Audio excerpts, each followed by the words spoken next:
So for lesson 6.3, we're looking at the law of cosines. On the left-hand side, again, is our formulas for all three scenarios if we are solving for a side length. On the right is the alternate form, capital letters A, B, and C. Those we use when we solve for the angle measures. Go ahead and copy those down if you need to. Let's look at example 1. Solve the triangle ABC with the given information. I would start with the sketch as always. For whatever reason, I like isosceles triangles or equilaterals. ABC, A, B, and C. B value 61. Lowercase c is 19. A 28. And it's probably worth noting again if we want to. SAS is really good for that. If you go back to the top of your notes again, solve a triangle using the law of cosines, SAS, that's a good thing. Okay, if we have SAS, which we have here, now we can go ahead and use this. Notice we don't have opposites here, am I right? The only angle that we have is 61, and we don't have this opposite side, so actually while the law of sines is easier, we can't use it here. So unfortunately, the law of cosines is kind of our last resort. Like, we've got all of our other techniques that we want to use if we can use it, but if we have an SAS, probably going to have to go with the law of cosines. We can start with finding lowercase b. We got to find everything here in a moment, but again, lowercase b, once I have that side length, I think it's going to help us out quite a bit. So we're going to use the law of cosines for that. You'll use the middle one that you wrote down up above. B squared is equal to our A squared plus C squared minus, and you'll start to memorize this. It's just your two side lengths again. Minus 2 times 28 times 19 times law of cosines, so cosine of the angle measure. So side length, it starts out as the Pythagorean theorem. Minus 2, got to write it down a second time, so 2, 28, 19 times cosine of the angle. Just take your time as you go through it. I would start with this right here, Pythagorean theorem. That'll get us 1,145.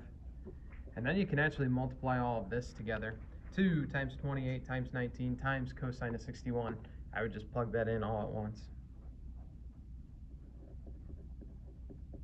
And every student kind of has their own way of going about things. I would cut it into those two halves, leaving your minus sign in between, and then you can go address that minus sign now. Subtract those two values. Square root both sides.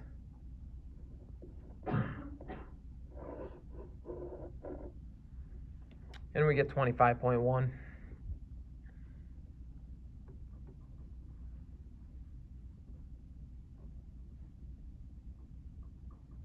So we got all three side lengths. We've got one angle. Now we need to go find the other two angle measures. And understand what we have now. You know, now that I did find B, technically now I do have a pair of opposites. So law of cosines would work again. We could use that again for A or whatever. Solve for angle A. But honestly, now that I have a pair of opposites, I would go to the law of sines. So now you can find A or C.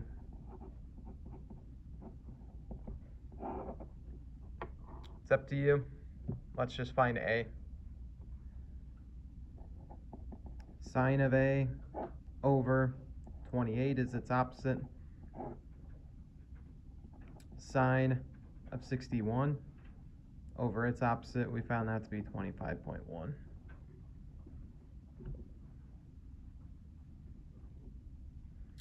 Cross multiply, divide. You'll end up taking the inverse sine of that amount.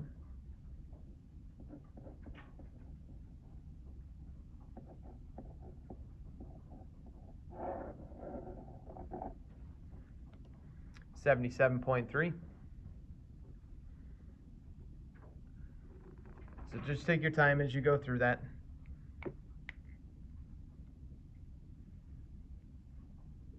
And so now we got 2 out of the 3 angles.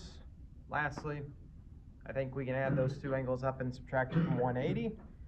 And now we've got C.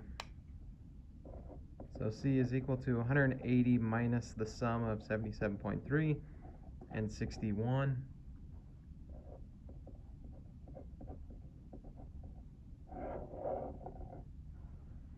So typically when it comes to solving triangles, the first thing that you need to find, like we found side B here, usually may involve the law of cosines. A little bit longer, but the good news is once you find that, now it gets a little bit easier. Now you can go to law of sines if you want to. Again, you could use the law of cosines if you wanted. You could use the alternate form there on the right hand side to find A or C. And then once you get 2 angles, add them up to subtract from 180. So each one kind of gets a little bit shorter and a little bit better as you go on. Let's go ahead and look at 2. Now we're given all 3 side lengths. Okay. On your own, why don't you go ahead and set that up and attempt that one. So there's our sketch, plugging in our A, B, and C into the formula of that alternate form. Be careful when you simplify that, and you should get 50.7.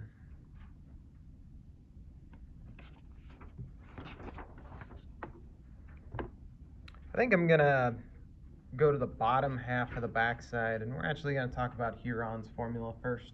I think it's always interesting. We've spent so much, elementary, junior high years being told area of a triangle is base times height divided by 2, right? It's like the only formula that was ever given to us. And believe it or not, there are more than that one. Okay? You just worked with one the other day using sine, and now today we get Huron's formula, which is another. And you would actually maybe be a little impressed if you were to go to Google, type in areas to a triangle. You might find that there's more than 2 or 3 out there. But Huron's formula, I really like it because there's a lot of situations where it actually works better for Hurons as opposed to like a base times height divided by 2. And here's why. Huron's formula is used when we're given all 3 side lengths. So side, side, side is when it's really nice for us. It's kind of a 2-part formula. That's why students or people maybe don't like it as much. But the first part is finding this S value. To find S, we're simply just going to add up all 3 side lengths and then divide by 2. So 1/2 the sum of those 3. So there's part 1. Once you find part 1, now we can go to the general formula, which is the square root of S, S minus A, S minus B, S minus C. S, again, will be found in part 1, and then A, B, and C are just your side lengths. Which, if you think about it, just having the 3 side lengths, it could be acute, obtuse, right? Doesn't matter. Again, it's kind of cool. Have my 3 side lengths. I don't need any angle measures whatsoever. And again, usually it's easiest to find your side lengths. Think about construction or any objects, tape measures, rulers, all that stuff. You can always find side lengths, but the angle measures are what may be a little bit more difficult. Why don't you go ahead and attempt that for SP4. Start by finding your S. Go from there. Once again, about the nice thing about this formula, A plus B plus C, it does not matter where you plug them in at, and just add all 3 up. It's commutative. Hopefully you get your S value to be 32. Plug it in, simplify, 173 is what you should come up with. Me too. Lastly, let's go to the top part. Okay? Kind of a nice summation of everything that we've talked about the last couple of days. Bearings along with maybe a little law of sine or cosine. So here we go. SP3, Coast Guard ship is on a route. A routine training run leaves its base at 18 knots on a course of 17 degrees north due west. 3 hours later, a distress call comes in from a cargo ship located 180 knots from the base at a bearing of 48 degrees north due east. Okay. Let's go ahead and see if we can set this up. Sketches are going to be vital today for this one. Let's start with this. 17 degrees north due west. 17 degrees north is going to keep us really close to that y-axis. Okay. We were going at 18 knots, which is nautical miles per hour, and it was 3 hours later when the situation arises. So 18 times 3, 54. And again, it was 17 degrees north due west. So there we are now. So again, 3 hours later, after we've went the 54 nautical miles, distress call comes in from a cargo ship located 180 nautical miles from the base at a bearing of 48 degrees northeast. 48, almost smack dab right in the middle there. That distance, 180.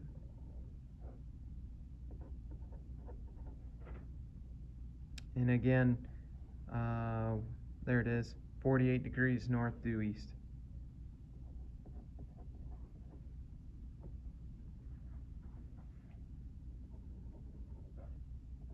Coast Guard ship and Coast Guard, and then cargo ship.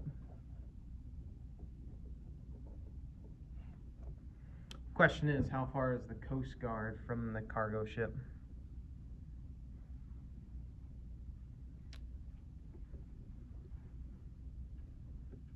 What are we going to use here? Law of cosines. Because we have SAS, right? These two angles adjacent to one another, 17 and 48. If we draw the triangle, excuse me, triangle off to the side,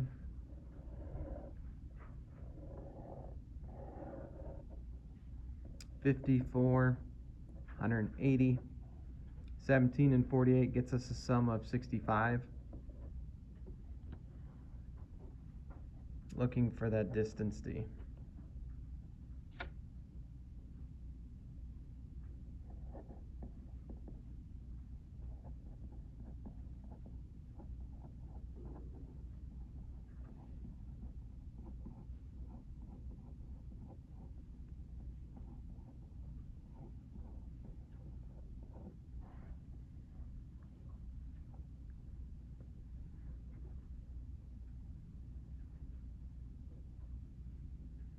First of all, everybody okay with the setup there? Very good.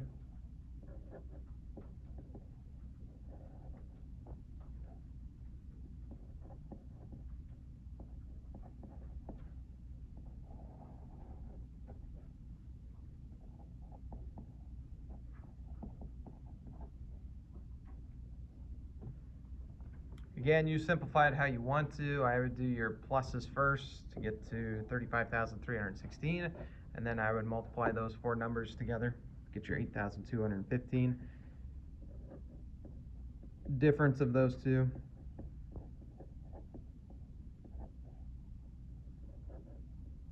square root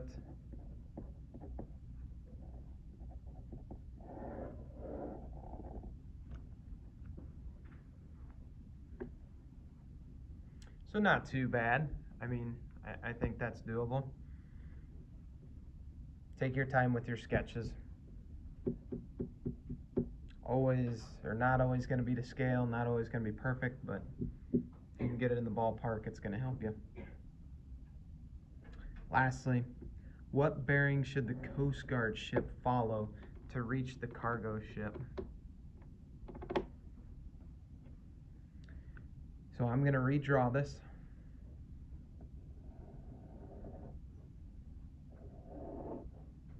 We went up here at 17 degrees. Here was our cargo ship. Sorry, Coast Guard cargo ship. 17, 48. And now it's saying, okay, what bearing should we go from here to get to there? So really what we want to do is create a new coordinate plane here at this point. Yeah, that might help, huh?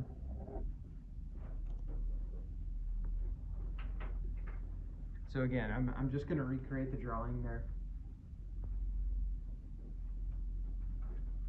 Understand what we're doing again. We're going from here to there. And the question is, what's the bearing? So anytime it asks for the bearing, you got to identify that initial point, and that initial point being right there. That's our starting point. So from that starting point, draw in our new XY axis. And according to our sketch, now it looks like we need to find this measure right here. Let's call it theta. That's what I need right there. So let's do a little problem solving. Thoughts on how we could come up with that?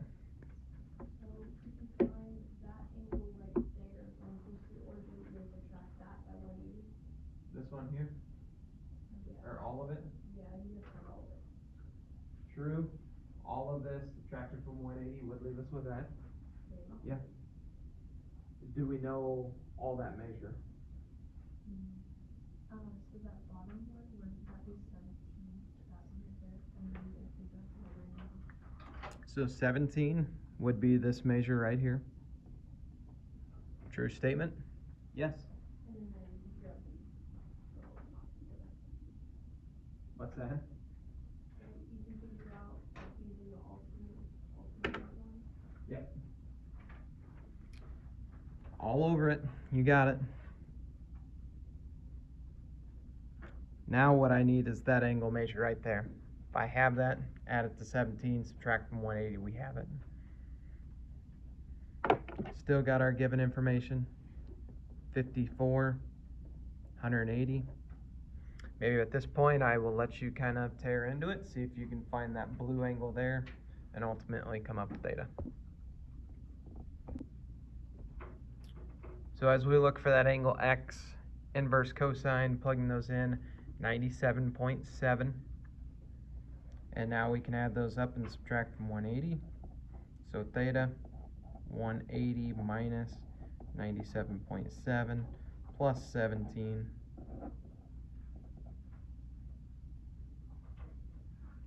65.3.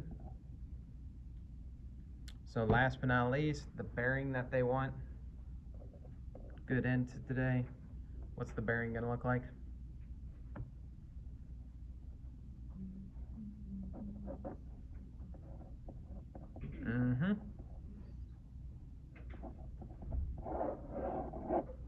Very good.